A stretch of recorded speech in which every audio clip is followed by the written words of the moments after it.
이낙연 당대표의 속개 선언으로 더불어민주당 제53차 최고위원회 회의를 속개하겠습니다. 제53차 최고위원회의를 속개합니다.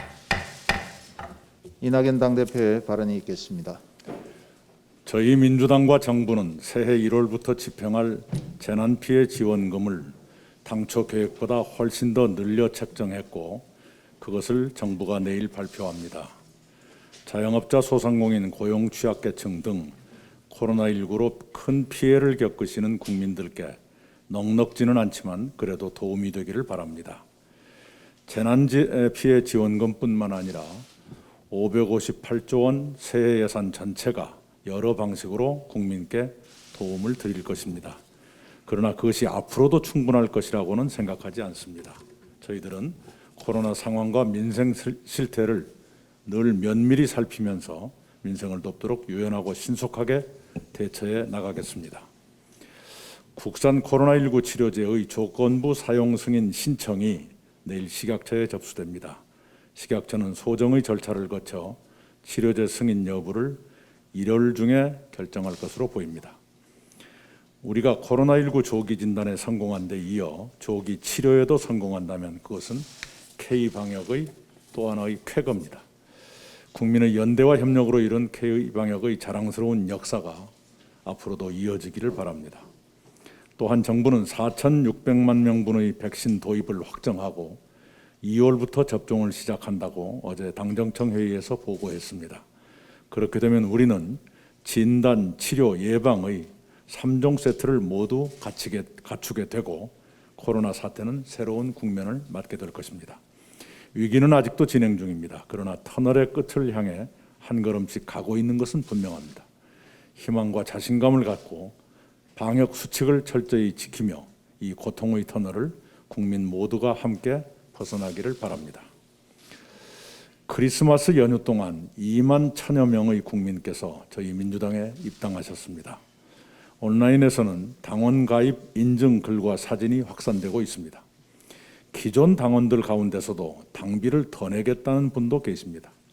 평시에 비하면 거의 폭발적인 양상입니다. 5년 전 일부 세력의 집단 탈당에 많은 국민께서 입당 러시로 대응하며 민주당을 격려해 주셨던 일을 연상케 합니다. 입당하시는 분들은 민주당이 어려울 때 힘을 보태려 하시는 것이라고 저는 받아들입니다. 그런 국민의 여망에 부응하도록 최선을 다하겠습니다. 대한민국과 민주당을 걱정해 주시는 입당자 여러분의 충정에 감사드립니다. 조금 전에 최고위원회의는 당내의 기존 권력기관 개혁 TF를 검찰개혁 특위로 확대 개편했습니다. 윤호중 위원장과 19명의 의원으로 구성됐습니다. 우리는 검찰개혁 특위를 중심으로 제도적 검찰개혁을 꾸준히 추진하겠습니다. 저를 포함한 민주당 의원들에게 수많은 당원과 지지자들께서 검찰 문제와 관련한 문자 메시지나 전화를 주고 계십니다. 의견을 보내주시는 모든 분께 감사드립니다.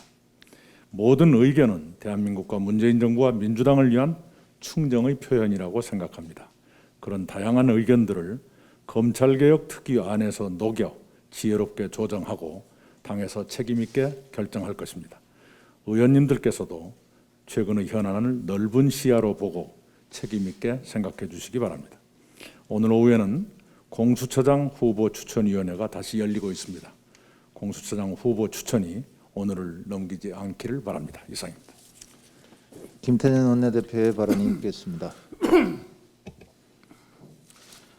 지금 국회에서는 공수처장 후보 추천위원회의 6번째 회의가 열리고 있습니다. 무슨 일이 있어도 오늘은 공수처장 후보 추천 의결이 마감되어야 합니다. 아시다시피 공수처는 부패 없는 청렴사회를 구현하고 권력기관을 개혁하는 공정하고 독립적인 수사기관입니다. 법 시행일이 반년 가까이 지났음에도 아직도 출범하지 못하는 이 법 상태는 국민들 뵙기에 참으로 부끄럽습니다. 후보 추천위원회는 무거운 책임감으로 오늘 반드시 후보 선정을 해 주시기를 바랍니다. 야당에서 후보 추천을 두고 중립성에 문제가 있는 것처럼 호도를 합니다. 아시다시피 후보 추천위원회에서 가장 많은 표가 모였던 후보는 민주당이 추천한 추천위원들이 추천한 후보가 아니었습니다.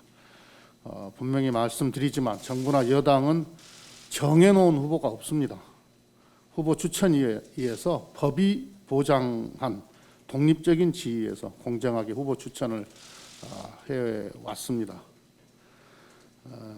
국민의힘은 저하고 협상 과정에서 아마 잘 알면서도 이렇게 말씀을 하고 계시는 것 같습니다. 우리 당에서 또는 정부에서 정해놓은 후보가 없다라는 것을 너무 잘 알고 있습니다. 수차례 협상을 했기 때문에 잘 알 거 아닙니까? 그런데 왜 이렇게 호도를 하고 있는지 모르겠습니다. 오히려 중립적 기관에서 추천한 후보들을 비토해온 것은 오히려 국민의힘 아닙니까? 심지어 추천위원들에게 후보 추천 결정을 못하도록 정치적 압박까지 가하고 있습니다.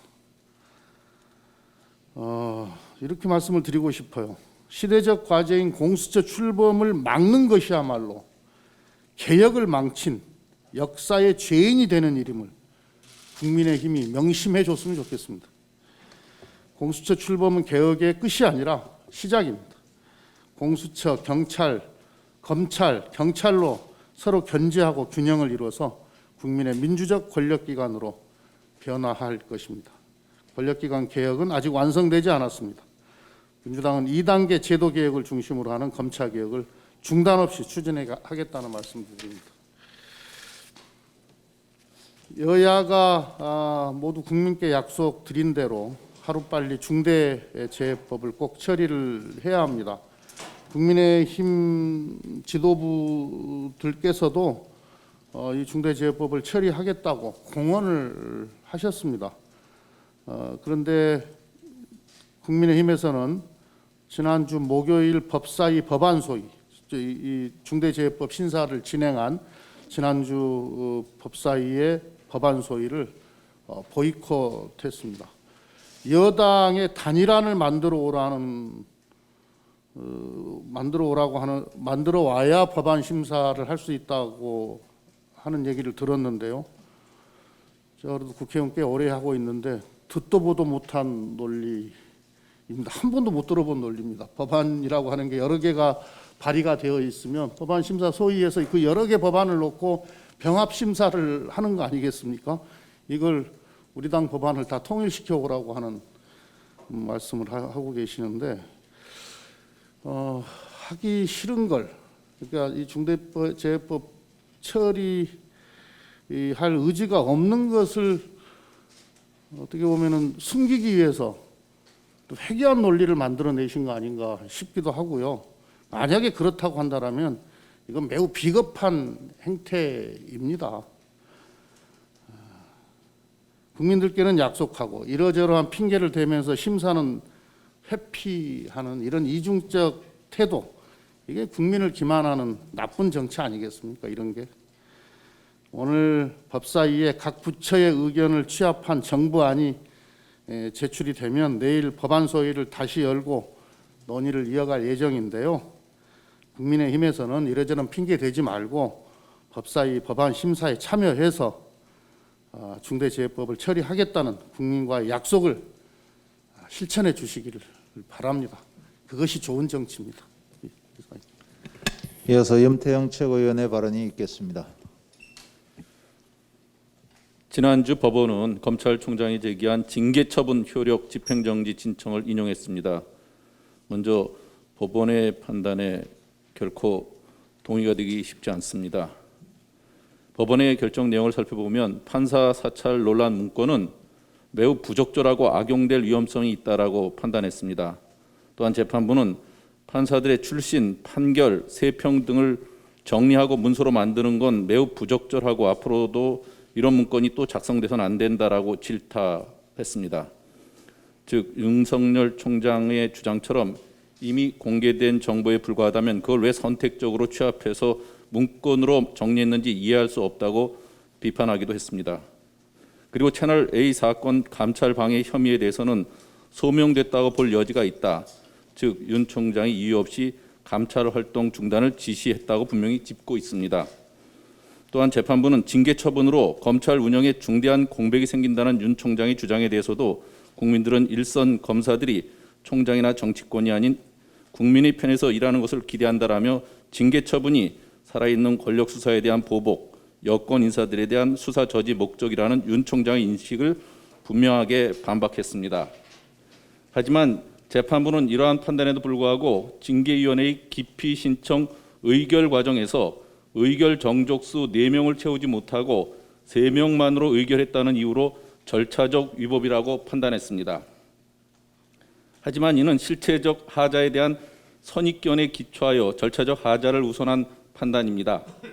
의사 정족수에 대한 상식과 법률적 판단에도 어긋나는 것은 물론 대법원 판례와도 상충하는 부적절한 판단입니다. 재판부 논리대로라면 징계 혐의자는 자기에게 불리한 징계위원을 모두 기피 신청해버리면 징계 자체를 원천적으로 차단할 수 있게도 되는 것이기 때문입니다. 결론적으로 이번 검찰총장 집행정지에 대한 재판부의 인용 결정은 상식과 대법원 판례와도 상충되는 부당한 판결이라고 아니할 수 없습니다. 이번 법원 결정 이후 대통령께서는 국민 앞에 겸손하게 사과했습니다. 하지만 윤석열 총장은 판사 사찰 문건 등이 매우 부적절했다고 하는 그 법원의 판단에도 불구하고 한마디 사과나 최소한의 유감 표명조차도 없습니다. 오히려 헌법 정신 운운하며 오만함의 끝을 보여주고 있습니다. 그래서 더욱 검찰 개혁의 당위성을 확인하게 됩니다. 이번 건을 통해 우리는 또 한 번 분명한 교훈을 얻었습니다. 참여정부 당시부터 진행해온 검찰 개혁의 여정은 예상보다 훨씬 더 지난하고 험난한 과제라는 것입니다. 또한 사람에 의지한 개혁은 수많은 변수와 한계가 있다는 것을 새삼 뼈저리게 경험하게 됩니다. 결국 검찰 개혁은 사람이 아니라 제도화로 마무리되어야 합니다. 신속한 검찰 개혁 시스템의 완성을 위해 권력기관 개편과 개혁 입법에 우리는 더욱 박차를 가해야 할 것입니다. 이상입니다. 다음은 노웅래 최고위원의 발언이 있겠습니다. 예, 모두가 들떠있던 성탄절을 앞두고 성탄 선물을 배달하던 40대 택배기사가 또다시 뇌출혈로 쓰러졌습니다. 택배 노동자의 과로사 문제에 대해 언론이 수십 차례 지적을 했고 국회가 관련법 개정에 적극 나서고 있는데도 상황은 전혀 변하지 않고 있습니다. 5년간 40명이 넘게 죽은 국민기업 포스코의 경우도 마찬가지입니다. 성탄절을 이틀 앞둔 지난 23일 25톤 덤프트럭에 깔려 또 한 명의 노동자가 숨졌습니다. 지난 한 달 동안에만 벌써 5명이 죽음으로 내몰렸습니다. 문제는 노동자 생명에 대한 경시와 안전 불감증입니다. 택배 재벌과 포스코의 근본 인식이 바뀌지 않는 한 죽음의 릴레이는 멈추지 않을 것입니다. 국회가 더 이상 방치해서는 안 됩니다. 중대재해기업처벌법을 조속히 통과시키는 것에 더하여 재벌 택배업체와 포스코에 대해 계속되는 산재 사망 사고에 대한 책임을 물어 국회 현안 질의 등 국회 차원의 대책 마련에 나서야 합니다. 억울한 죽음의 릴레이 국회가 끊어내야 합니다. 부동산 가격이 폭등하면 가장 많은 이익을 보는 이들은 바로 재벌 건설사를 비롯한 토건 세력들입니다. 아직 땅도 파기 전에 모델 하우스만 놓고 선분양을 하는 나라가 전 세계에 어디 있습니까? 수십억을 호가하는데도 왜 비싼지 원가조차 공개하지 않습니다. 이런 특혜를 통해서 그동안 재벌과 건설업자들은 너무나 쉽게 돈을 벌어왔습니다. 그 결과 전범민, 이주환, 박덕흠 의원과 같은 토건 세력들이 수천억 재산을 챙길 수 있었습니다.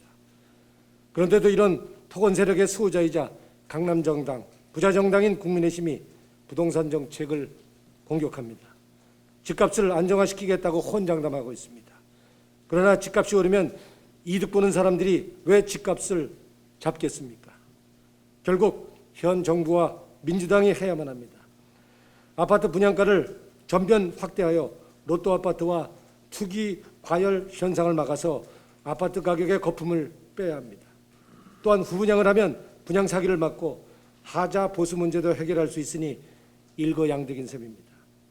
공공분양은 100% 후분양으로 하고 민간분양은 재벌 건설사부터 후분양 전환하면 충분히 가능합니다. 공급자의 금융비용이 분양가를 상승시킨다는 우려도 있지만 그동안 선분양으로 소비자에게 비용을 전가해왔고 금융비용만큼 분양가를 할인해 준 적도 없습니다. 변창흠 국토부 장관 후보자에게 바랍니다. 부동산 과열을 막고 질 좋은 아파트를 제공하기 위한 아파트 후분양제를 적극 추진해 줄 것을 요청합니다. 국회에서도 관련 입법에 대해 적극 검토할 것입니다. 이상입니다. 신동근 최고위원의 발언이 있겠습니다. 공수처법 개정안이 국회 본회의를 통과하고 공수처장 추천위원회가 가동되고 있습니다. 오늘 공수처장 추천위 회의가 있습니다. 오늘은 어떠한 경우라도 반드시 공수처장 추천을 완료해야 합니다. 국민의힘은 오늘도 공수처장 추천을 적극 저지하겠다고 합니다. 국민의힘 방해에 연연하지 말고 가야 합니다. 추천이 아니라 낙천을 위해 추천에 억지로 참여한 것이 명확한 이상 휘둘릴 필요가 없습니다. 공수처는 아직 출범하지 않았습니다. 출연 예고는 했지만 시장에 출시되지 않은 상품과 같습니다. 검찰개혁의 상징이지만 국민들은 아직 실감하지 못하고 있습니다. 공수처 설치를 빨리 마무리해 본연의 활동을 하게 하는 것이 가장 급선무입니다. 검찰총장의 징계 효력 정지 가처분 신청이 인용되었지만 법원은 판사 사찰 문건은 매우 부적절하고 채널A 사건 감찰 방해에 대해서도 문제가 있다는 지적을 했습니다. 이 두 사건 모두 검찰 핵심부와 관련된 일입니다. 검찰 스스로 이에 대해 제대로 진상을 규명하기 만무합니다. 들리는 바로는 판사 사찰 문건에는 대통령께서 졸업한 특정 대학 출신 판사들의 정보가 집중적으로 관리된 정황이 있고 재판부 분석 대상 판사들은 유독 여권 관련 사건 담당 판사들이라고 합니다. 이 문건이 대검의 해명대로 올해 2월 대검 간부들의 인사이동 이후 신임 간부들의 공판 진행에 참고하기에 일회성으로 맞는 것이 아니라는 합리적 의심이 생길 수밖에 없습니다. 한동훈 검사장이 채널A 사건의 당사자로 지목된 이후 윤석열 총장과 한 검사장 간 전화 통화가 400여 건에 이르고 윤 총장 배우자와 통화도 10여 건 정도 있었다고 합니다. 카카오톡 대화는 윤 총장과 한 검사장 간에 2,000회가 넘었고 윤 총장 배우자와는 300회가 넘게 있었다고 합니다. 이런 정황은 채널A 사건과 한 검사장과의 밀접한 관련성에 대한 감찰을 무력화시키기 위한 작업들이 있었다는 의심을 강하게 일으키는 정황이 아닐 수 없습니다. 이 두 건은 징계 효력을 다투는 행정법원의 본안 판결로 이 법 여부가 명확히 밝혀지는 것이 아닙니다. 수사로 밝혀야 합니다. 공수처가 출범해 판사 사찰 문건, 채널A 사건 감찰 방해의 진상규명을 위한 수사를 철저히 해야 합니다. 윤 총장이 그렇게 강조하는 헌법, 법치, 상식이 이 두 사건에도 제대로 적용됐는지 따져야 합니다. 위법한 행위가 있었다면 처벌해야 합니다. 이랬을 때 국민들이 공수처가 생기니 뭔가 달라지는구나 실감하게 될 것입니다. 이게 검찰 개혁이구나 느끼게 될 것입니다. 이제 검사, 판사들도 범죄를 저지르면 공수처가 있어 제대로 처벌되겠구나 기대하며 응원하게 될 것입니다. 집값 상승으로 부동산 보유세가 상승하니 내 집값 올렸냐, 내가 집값 올렸냐, 왜 세금 물리냐고 항변하는 분들이 있습니다. 본인의 노력으로 오는 것이 아닌 불로소득이기 때문에 세금으로 그 이익의 일부분이나마 걷어가는 것입니다. 내 노력으로 오르지 않은 집값이라 생각한다면 그 이익 또한 사유하지 않는 것이 정상일 것입니다. 본인은 오른 집값은 사유하고 세금은 내지 않겠다고 하면 집 없는 사람들이 그 손실을 그대로 감당하게 됩니다. 이것이야말로 이익의 사유와 손실의 사유화의 전형입니다. 부동산 보유세는 이익의 일부분을 사유화하는 것입니다. 국민의힘 서울시장 후보라는 이들의 주장을 보면 서울시장 후보인지 건설 관련 협회 회장 후보인지 헷갈립니다. 공급 수요 법칙만 고장난 레코드들 돌아가듯 반복하고 마치 재건축 재개발 규제 풀어 민영 중대형 아파트만 지으면 부동산 문제 해결될 것처럼 말합니다. 종부세 없애자고 공시지가와 재산세 낮추자고 합니다. 강남 유한계층의 민원 해결을 서울시 발전과 동일시하는 그 단견이 놀랐습니다. 유독 강남 지역 출신들이 많아서 그런지 강남구청장 후보인지 서울시장 후보인지 잘 식별이 안 됩니다. 그 종부세 이명박 박근혜 정부 때도 있었던 것입니다. 국민의힘 사람들이 그리도 흠모하는 아담 스미스가 국민의힘 서울시장 후보라는 분들 얘기 들으면 깜짝 놀랐을 것입니다. 아담 스미스는 막스 베버만큼이나 시장 자본주의 윤리를 강조했고 특히 비생산적인 불로소득을 혐오했습니다. 국민의힘에게 말하겠습니다. 스미스 형, 국민의힘이 왜 이래? 이상입니다. 양양자 최고위원의 발언이 있겠습니다.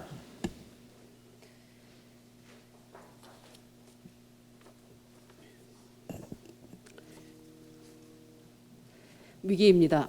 코로나의 위기고 민생의 위기이며 개혁의 위기입니다. 하지만 언제나 그랬듯 우리는 이 위기를 국민과 함께 넘어설 것입니다. 문재인 정부 지난 4년 동안 유례없는 위기가 계속됐습니다. 남북관계는 급변했고 일본의 경제 침략이 있었으며 코로나가 전 세계를 덮쳤습니다. 그 어떤 어려움도 피하지 않았습니다. 국민과 함께 정면 대결했습니다. 하나로 뭉쳐 위기를 헤쳐왔습니다. 이번에도 우리는 승리할 것입니다. 얼어붙었던 남북관계의 대전환기를 마련했듯 민생의 돌파구도 찾아내겠습니다. 일본의 경제 침략에 당당히 맞선 힘으로 검찰 개혁도 이뤄낼 것입니다. 검증된 K방역의 저력으로 코로나 전쟁을 승리로 마무리 짓겠습니다. 정치적 선언이나 구호가 아닌 유능함과 책임감으로 위기를 돌파해내겠습니다. 알릴 것은 알리고 부족한 것은 부족하다 하겠습니다. 어려움이 있을 때는 국민께 여쭙고 야당의 지혜를 구하겠습니다. 민생이 최우선입니다. 소상공인 자영업자의 고통을 최소화할 수 있는 모든 방안을 마련하겠습니다. 맞춤형 지원 대책은 물론 상상의 범주를 뛰어넘는 지원책도 마련하겠습니다. 진단의 우수성은 이미 검증되었고 이어서 백신 치료제도 선도 개발을 통해 방역 3종을 완성하겠습니다. 과학과 통계를 바탕으로 전 국민께서 백신 접종이 가능한 환경을 만들겠습니다. 조급함이나 섣부름을 절실함과 절박함으로 착각하지 않겠습니다. K방역도 자만하지 않겠습니다. 확진자 수가 0에 수렴할 때까지 긴장의 끈을 놓지 않을 것입니다. 검찰개혁 또한 멈추지 않겠습니다. 검찰개혁이 갈등으로 비치는 데에는 정부 여당이 그 필요성과 진위를 국민께 소상히 알리지 못한 잘못도 있을 것입니다. 검찰개혁을 왜 해야 하는지, 어떻게 하는지 등의 모든 사항을 말씀드리겠습니다. 투명성과 신뢰를 동력으로 검찰개혁을 반드시 완수하겠습니다. 국민 여러분, 다시 한번 더불어민주당에 힘을 모아주십시오. 그 힘으로 이 위기를 기회로 반드시 만들겠습니다. 이상입니다. 박홍배 최고위원의 발언이 있겠습니다. 지난주에는 고용노동부의 플랫폼 노동자 보호 대책에 대한 아쉬움과 우려에 대해서 말씀드렸습니다만 오늘은 긍정적인 측면 한 가지를 말씀드리고자 합니다. 바로 플랫폼 노동자 보호 대책 중의 하나인 걱정 없이 일할 수 있는 환경, 그중에서도 우리 당이 추진해온 대리기사 보험과 관련한 대책입니다.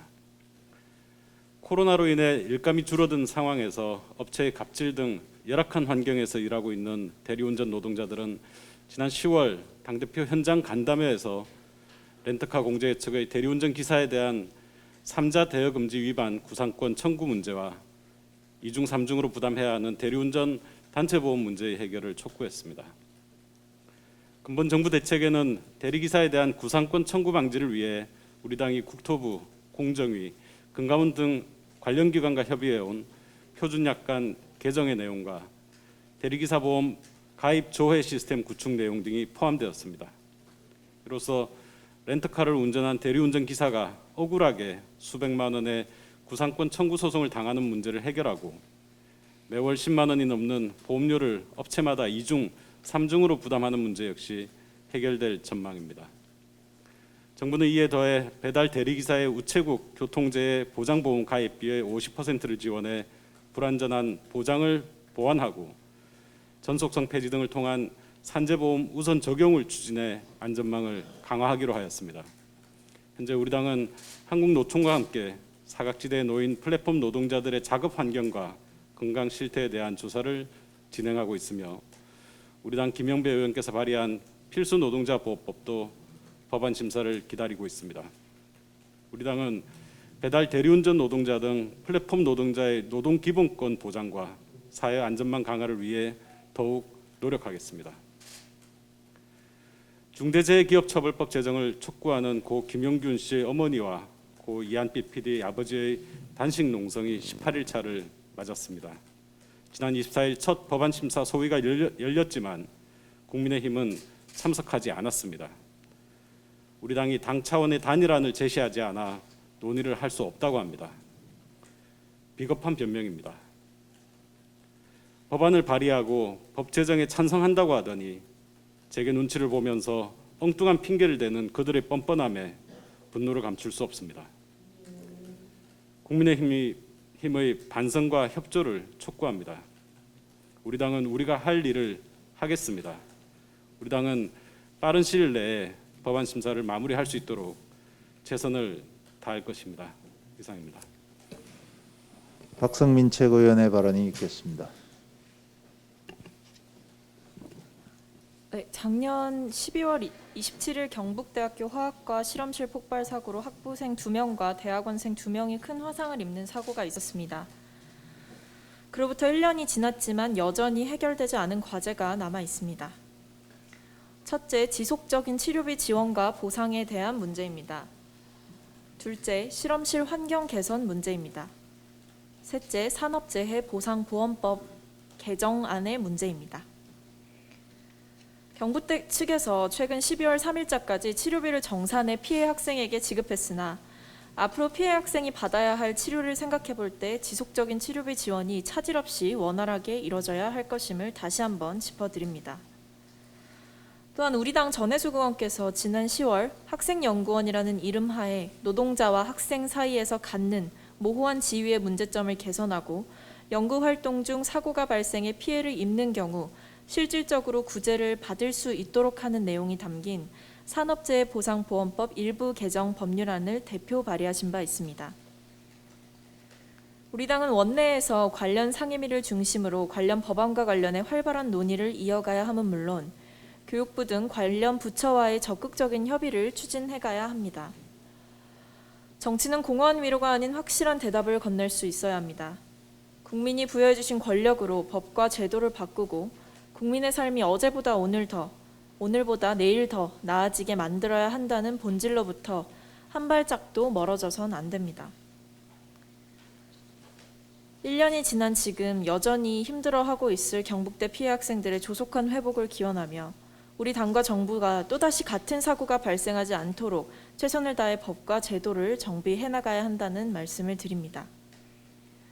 산업재해보상보험법 개정안이 조속한 시일 내에 통과될 수 있도록 치열한 고민과 논의가 절실한 때입니다. 나중으로 미룰 수 있는 국민의 삶은 없습니다.